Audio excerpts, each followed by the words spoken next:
नमस्कार, मी डॉक्टर संदीप कुलकर्णी तुमचे पुन्हा एकदा स्वागत करतो आरोग्य संवाद या कार्यक्रमामध्ये. प्रश्न तुमचे, उत्तर आमच्या तज्ञांचे या मालिकेमध्ये आपण डॉक्टर परागलाड यांना पुन्हा एकदा भेटतोय आणि काही जे प्रश्न जे राहून गेले होते मागच्या भागात आपल्याला घेता नव्हते आले ते आपण या भागात आज घेतोय आणि त्याच्या संबंधित आज आपण चर्चा करूयात. नमस्कार सर. नमस्कार.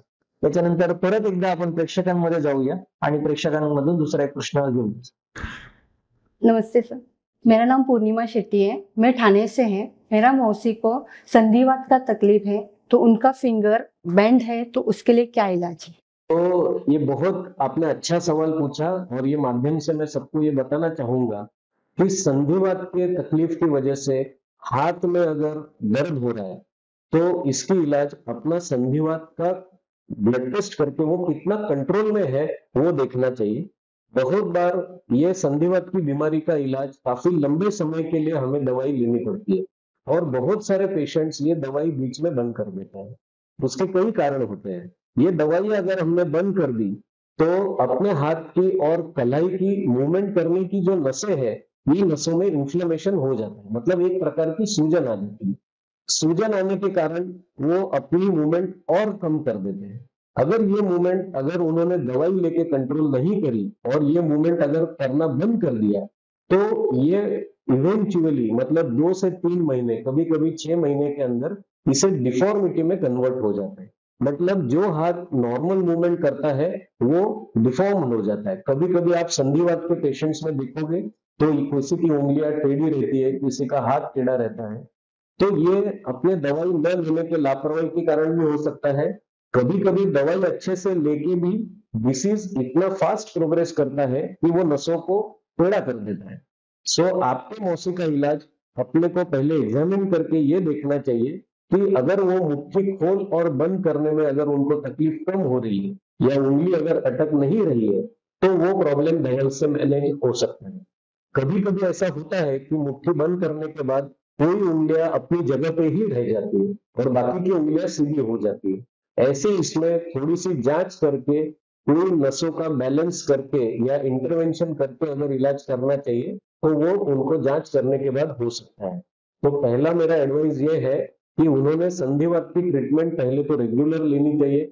दिन में 1 से 2 बार 5-5 मिनट के लिए एक्सरसाइज करना चाहिए ताकि ये प्रॉब्लम जिस स्टेज पे है उससे वो ज्यादा बढ़ेगा नहीं। और डॉक्टर या हैंड सर्जन की सलाह लेके अगर हमने उसके हाथ को एक अच्छे पोजीशन में रखने के लिए स्प्लिंट बना के दिया तो ये प्रॉब्लम इससे कभी नहीं बढ़े। उलट असा जो आजार जो ऑर्थोपेडिक लोकांना पण त्याची खूप भीती वाटते, असा जो आमवात किंवा संधिवाताचा जो प्रकार आहे आणि रुमेटॉइड आर्थरायटिस असे जे संधिवाताचे जे प्रकार आहेत आणि ज्याच्यामुळे मोठ्या सांध्यांमध्ये तर बऱ्याच वेळा डिफॉर्मिटी दिसते, पेशंट त्याची ट्रीटमेंट पण करतात. पण छोट्या सांध्यांकडे तितकंसं कदाचित लक्ष दिलं जात नाही आणि त्याचाच परिणाम म्हणून जी पुढची येणारी डिफॉर्मिटी असतील, कॉम्प्लिकेशन्स असतील, ते खूप मोठ्या प्रमाणात आपल्यालाही बघायला भेटतं आणि अशा रुग्णांना नक्कीच जे तुम्ही आता मार्गदर्शन केलं त्याचा नक्कीच फायदा होणार आहे. आपण पुढच्या प्रश्नाकडे जाऊया. हा प्रश्न जो आहे हा एकदम थोडासा वेगळ्या पद्धतीचा प्रश्न त्यांनी विचारलाय आणि त्यांची हिस्ट्री पण थोडीशी वेगळी आहे.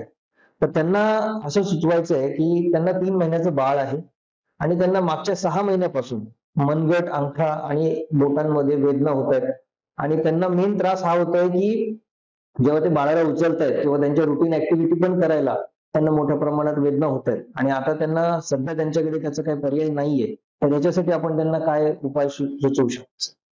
महत्वाचा प्रश्न आहे आणि आपल्या सामान्य जीवनामध्ये प्रेग्नंट लेडी किंवा प्रेग्नन्सी नंतर म्हणजे बाळंतपणानंतर हा प्रॉब्लेम जेव्हा हातांच्या मनगटांमध्ये किंवा अंगठ्यामध्ये जेव्हा वेदना होतात, हा प्रॉब्लेम युजली सेकंड ट्रायमेस्टर म्हणजे जेव्हा एखादी महिला गर्भवती असते तिच्या दुसऱ्या-तिसऱ्या ट्रायमेस्टर मध्ये जेव्हा ती 5व्या आणि 6व्या महिन्याच्या प्रेग्नन्सी मध्ये असते तेव्हा सडन हॉर्मोनल चेंजेस झाल्यामुळे आपल्या हातामध्ये ज्या ज्या ठिकाणी टनेल्स आहेत त्या त्या ठिकाणी या नसांचं इन्फ्लमेशन होतं आणि या नसा एका ठिकाणी अडकून बसतात. हा प्रॉब्लेम यांना 3 महिन्याचं बाळ असलेल्या आईला अजिबात काळजी करण्याचं कारण नाहीये. असं बऱ्याच संशोधनातनं सिद्ध झालेलं आहे की जेव्हा हे बाळ थोडं मोठं होतं, 6 महिने 8 महिन्याचं होतं आणि जेव्हा आई तिचं ब्रेस्ट फिडिंग हे बंद करते 90% हे रोग आपोआप बरे होतात. कारण आपल्या शरीराची फिजिओलॉजी ही पूर्ववत झाली. फिजिओलॉजी म्हणजे आपल्या शरीराचं जे नॉर्मल फंक्शनिंग आहे हे पूर्ववत झालं. त्यामुळे त्या महिलांच्या प्रश्नाचं उत्तर असं आहे की 3 महिन्याच्या म्हणजे पोस्ट प्रेग्नन्सी 3 महिन्यानंतर जर अंगठ्यात दुखणं असेल तर याला मेडिकल शब्द असतो डी कर्वान्स डिसीज. डी कर्वान्स म्हणजे अंगठा वर करणारे जे काही आपले टेंडन्स असतात त्या मनगटामध्ये अडकून बसतात.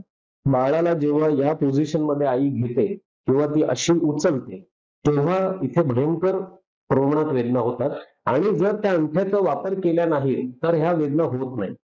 आता जेव्हा बाळ दूध पित असतं, आईचं दूध पित असतं, तेव्हा आपल्याला आईला औषधं पण सांभाळून द्यावी लागतात. कारण ही औषधं दुधावाटे बाळाला जाऊ शकतात आणि त्याला ते हानिकारक होऊ शकतात. सो या गर्भवती महिलांना किंवा पोस्ट प्रेग्नन्सी नंतर आम्ही फिजिओथेरपी रेकमेंड करतो, जेणेकरून तिथे लाईटचा शेक देऊन मनगटाला किंवा अंगठ्याच्या नसांना आलेली सूज ही कमी करण्यात येते. आपण एक स्प्लिंट देऊन मग अंगठ्याला किंवा मनगटाला आराम देऊ शकतो आणि अशा काही गोळ्या आहेत जेणेकरून आईला आणि बाळाला त्रास न होता पण हे बरं करू शकतो. अशा जर गोळ्या आपण दिल्या तर हा त्रास आपोआप बरा होऊ शकतो.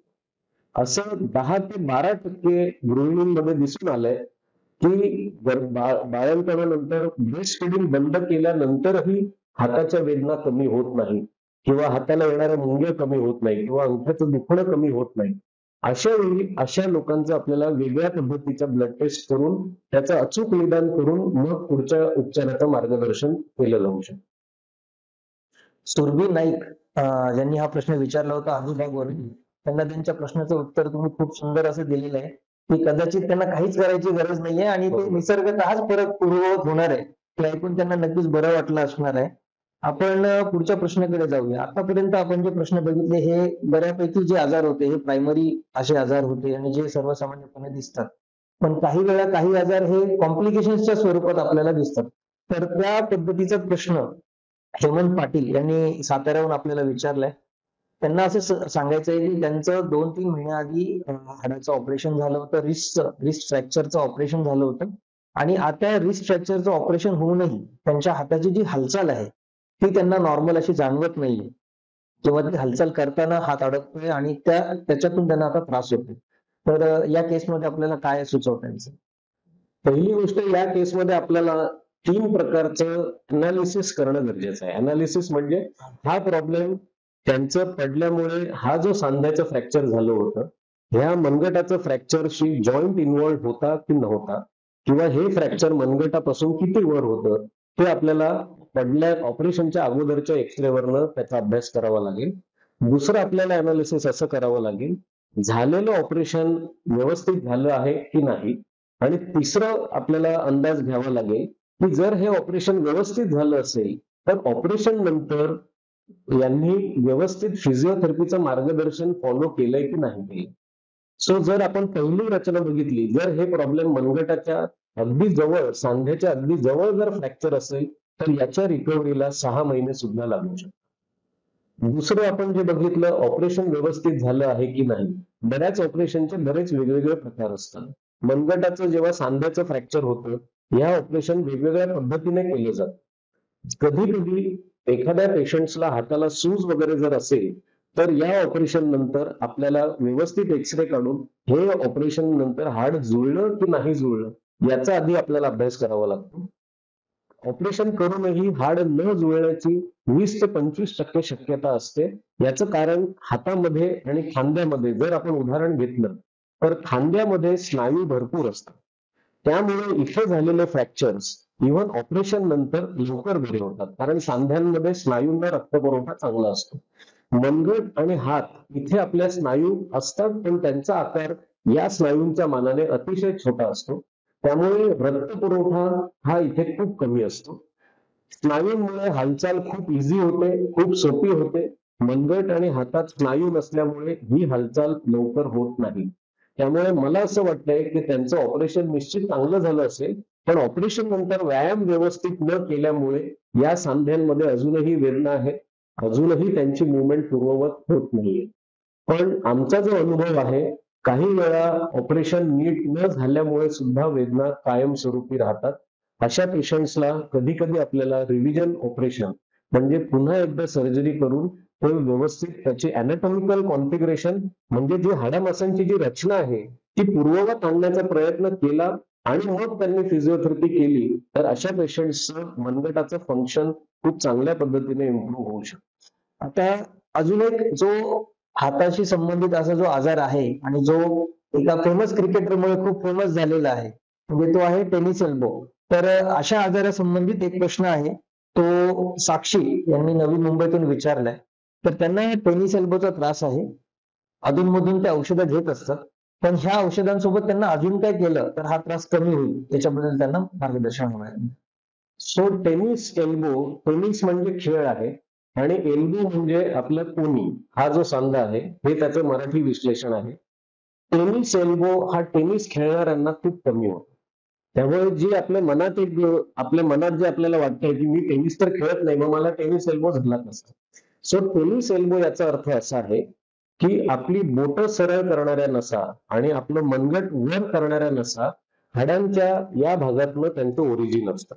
म्हणजे जेव्हा आम्ही मुठ्ठी बंद करतो तेव्हा या भागातले स्नायू हलतात. बऱ्याच वेळा आपण जर आपले वर्किंग अवर्स कम्प्युटर किंवा लॅपटॉपवर 10 तासापेक्षा जास्त असतील आणि बऱ्याच वेळा आपल्या कामामध्ये कपडे पिळणं, भांडी घासणं, कणिक मळणं अशा ऍक्टिव्हिटीज जास्त असतील तर या स्नायूंना एक सूज येते.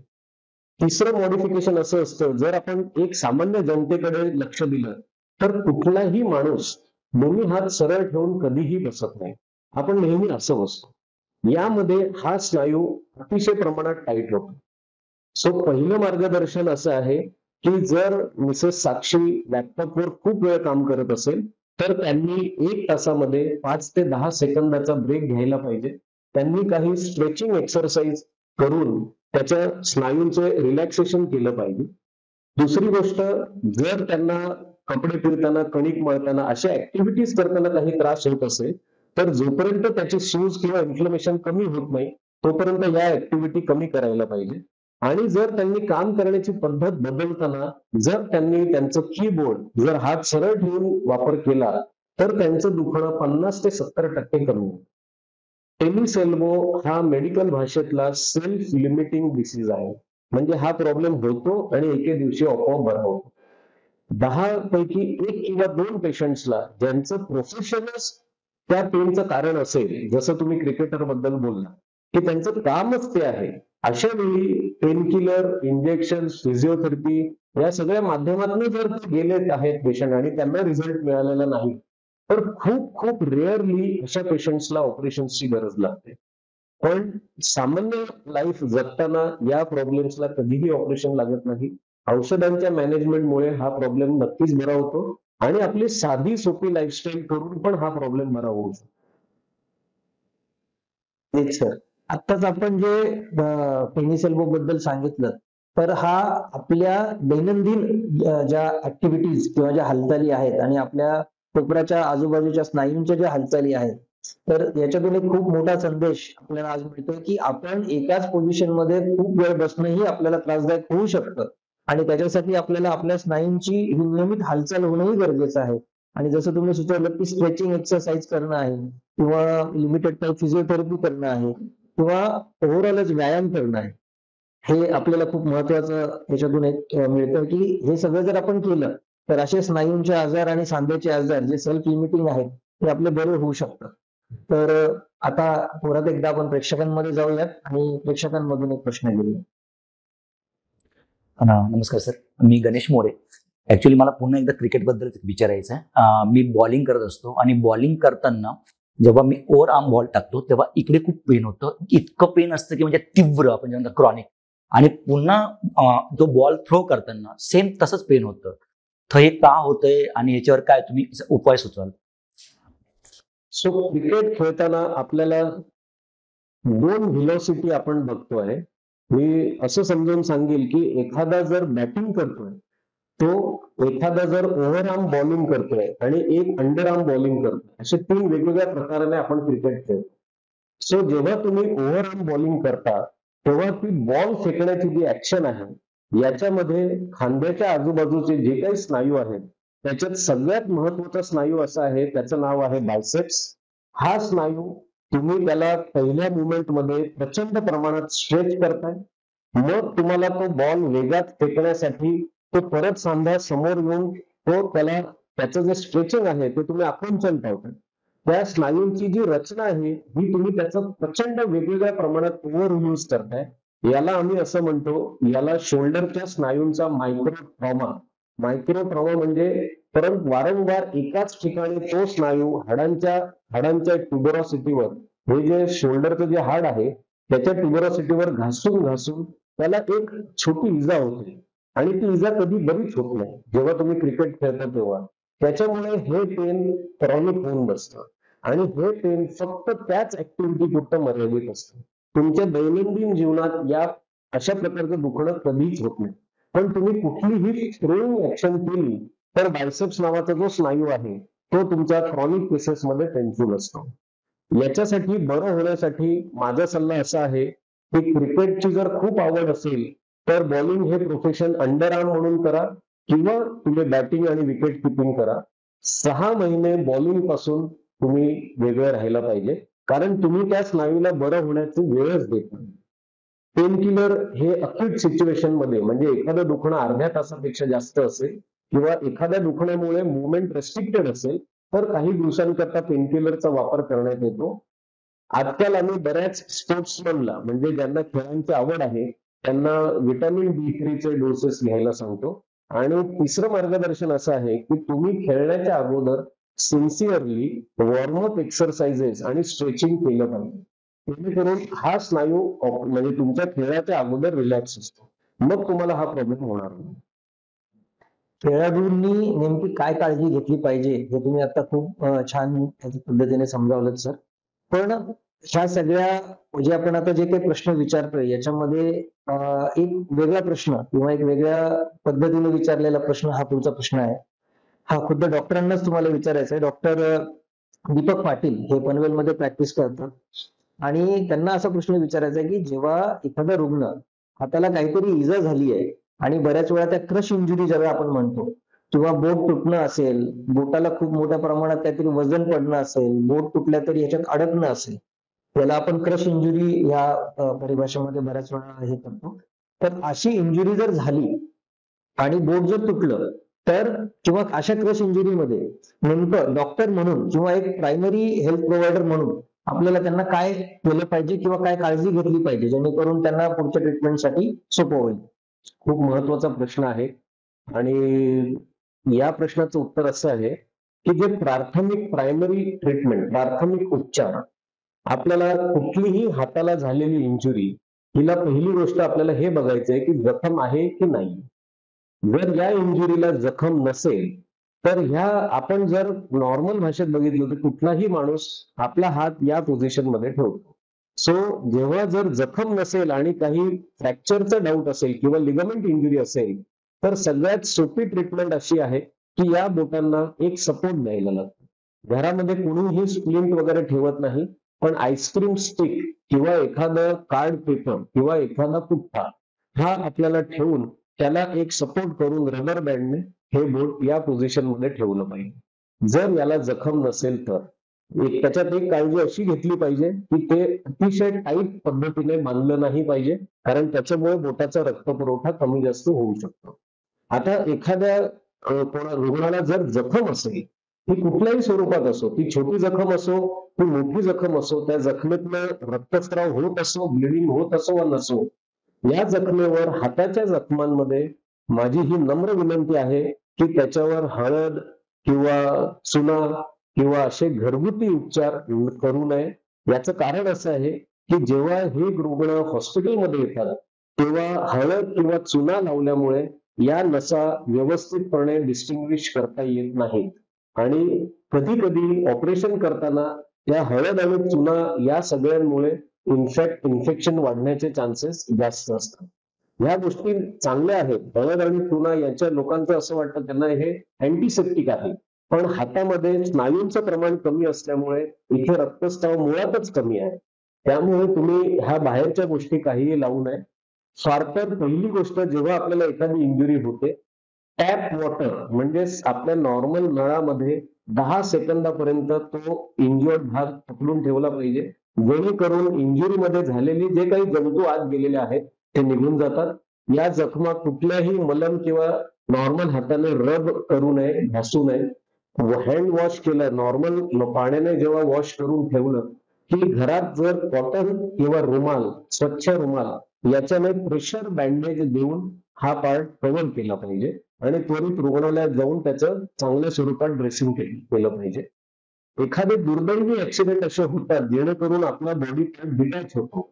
म्हणजे बऱ्याच वेळा आम्ही इंडस्ट्रीयल ऍक्सिडेंट, या जखमा मिक्सर मध्ये हात येणं किंवा फॅक्टरीज मशीन मध्ये काम करताना बोट तुटणं किंवा हात तुटणं, अशा जखमा जेव्हा होतात तेव्हा सगळ्या प्राथमिक उपचार करणाऱ्या मेडिकल प्रोफेशनल्सला माझा असा सल्ला आहे की ते जे तुटलेलं पार्ट आहे हे तुम्ही एका कुठल्याही कॅरी बॅग मध्ये, कुठल्याही पिशवीमध्ये ठेवलं पाहिजे आणि ती पिशवी तुम्ही एका आईस कंटेनर मध्ये किंवा एका डब्यात भरपूर बर्फ घेऊन ती पिशवी त्याच्यात ठेवली पाहिजे आणि त्या तशा पद्धतीने पेशंट सहित तो पार्ट हॉस्पिटलमध्ये शिफ्ट केला पाहिजे.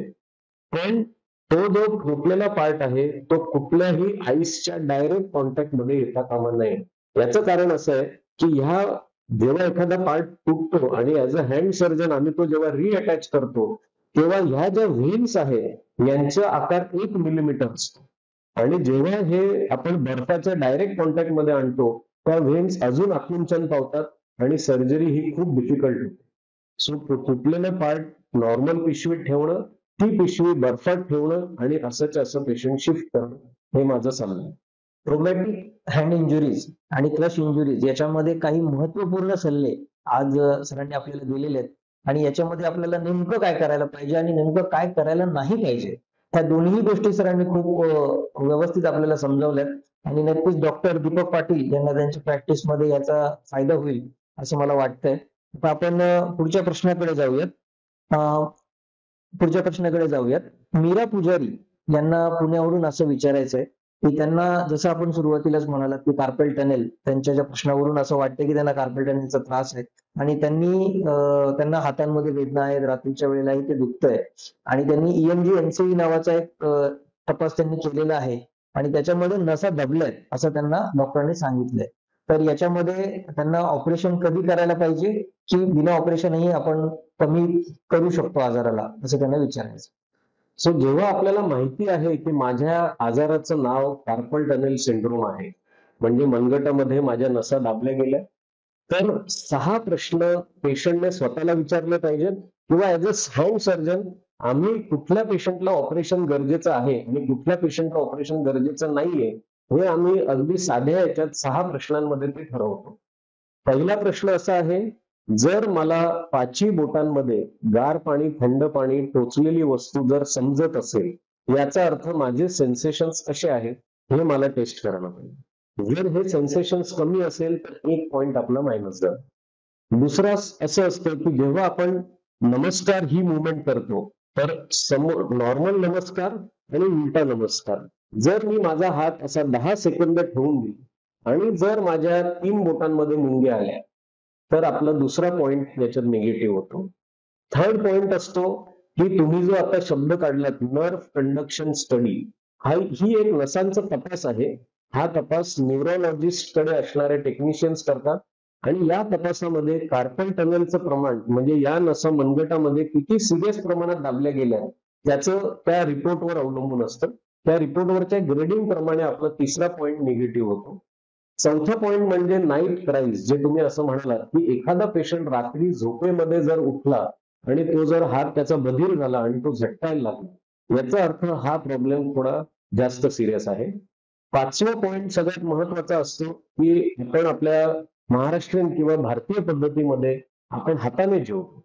जे वेस्टर्न कल्चर आहे ते स्पून, चमच्याने जेवतात. आपण हाताने जेवताना पोळी किंवा भाकरी तोडता न येणं किंवा सुईचा धागा पिळू न शकणं किंवा हा जो अंगठ्याचा स्नायू आहे हा कमकुवत होणं हे कार्पल टनेलची सिव्हिरिटी ठरवतं. आणि 6वा सगळ्यात महत्वाचा प्रकार की आपल्याला असणारे मेडिकल प्रॉब्लेम म्हणजे diabetes, sugar, thyroid, cholesterol, high blood pressure. So असे 6 पॉइंट्सवर आपण पेशंटचं अनालिसिस ठरवतो या 6 पॉइंट्स मध्ये पेशंटचे पॉइंट्स किती जास्त आहेत, मग त्याला ऑपरेशनची गरज आहे की विदाऊट सर्जरी इंजेक्शन किंवा गोळ्या किंवा स्प्लिट घेऊन बरं होतं, हे आपण ठरवू शकतो. बरोबर. तर नुसतंच आजाराचं नाव ऐकून आणि ऑपरेशनची भीती ज्या लोकांच्या मनात असते त्यांच्यासाठी हे मार्गदर्शन खूप उपयुक्त ठरणार आहे. आणि त्यांना आता हे त्यांच्या स्वतःच्या अनालिसिस वरून की आपल्याला कधी डॉक्टरांना भेटायला पाहिजे आणि कदाचित मला ऑपरेशनची गरज पडू शकते की नाही पडू शकत, हे ते त्यांच्या जवळच्या डॉक्टरांना किंवा जे त्यांना अप्रोचेबल डॉक्टर आहेत त्यांना ते भेटतील आणि त्यांना ते प्रश्न विचारतील आणि त्याच्यातून त्यांना फायदा होईल असं मला वाटतंय. यानंतर आपण परत एकदा प्रेक्षकांमध्ये जाऊयात आणि आज आपल्यासोबत तुम्हीच ऑपरेशन केलेले एक आपले रुग्ण आहेत आणि त्यांचा आपण एक मनोगत आज आपण घेऊया. माझा उजवा हात खूप दिवस दुखत होता आणि नंतर सुजायला पण लागला. सूज यायला लागल्यानंतर मग मी तुमच्याकडे ट्रीटमेंट घेतली. मग तुम्ही थोडे दिवस म्हणले औषध घ्या, त्याने काय बरं होईना. नंतर म्हणजे छोटीशी एक आपण सर्जरी करून टाकू तुमची. मग तुम्ही ती सर्जरी केली. आता व्यवस्थित आहे. थोडीफार बोटाची मुवमेंट करताना थोडीशी दुखते.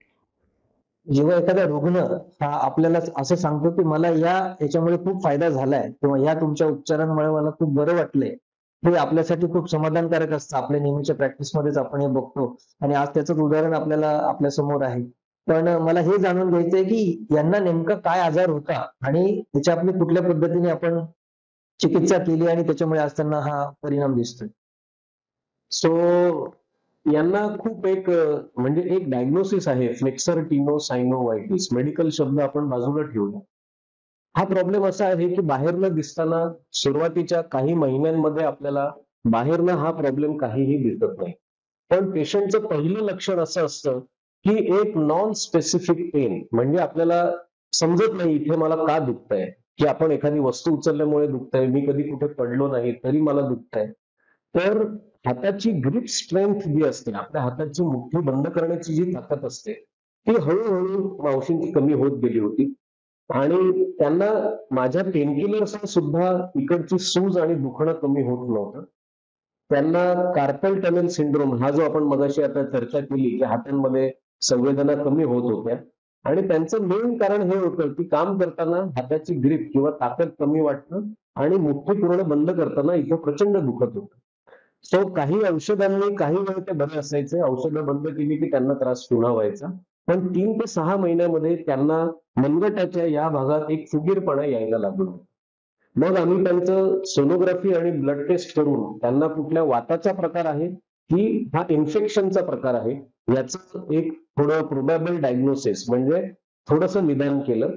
आणि या निदानातनं सुद्धा आम्हाला काही विशेष अचूक निदान मिळालं नाही. मग आम्ही त्यांना ऑपरेशनचा सल्ला दिला आणि या ऑपरेशन मध्ये मनगट आणि मुठ्ठी बोटं बंद करणाऱ्या ज्या काही टेंडन्स नसा असतात त्यांच्या भोवती होणारं जे इन्फ्लमेशन आहे हे आम्ही पूर्णतः काढून टाकलं आणि ते आम्ही तपासायला पाठवलं.